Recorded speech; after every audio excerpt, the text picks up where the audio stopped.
Narasaraopet MLA, TDP MLA Aravind Babu, అంతకుముందు ఉన్న YSRCP MLA Gopireddy Srinivasa Reddy కానీ వీళ్ళెవరూ కూడా కొత్తపల్లి గ్రామం, రొంపిచెర్ల మండలం, నర్సరావుపేట నియోజకవర్గం, వీళ్ళెవరూ కూడా ఇంతవరకు ఆ గ్రామానికి రోడ్డు వేయించలేదు.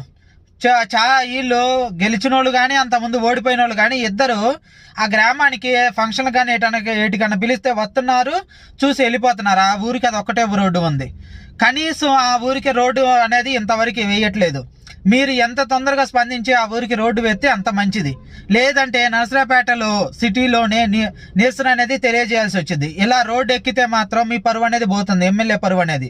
ఇంకా నర్సరావుపేట నియోజకవర్గానికి సంబంధించిన వాళ్ళు ఈ వీడియో మీ దాకా వస్తే ఎమ్మెల్యేకి తెలిసేలాగా చేయండి. లేదు మాకెందుకు లేని సైలెంట్గా ఉంటే ఖచ్చితంగా రోడ్డు ఎక్కాల్సి వచ్చింది. మేము కనుక రోడ్డు ఎక్కితే ఎమ్మెల్యే పరువు పోతుంది.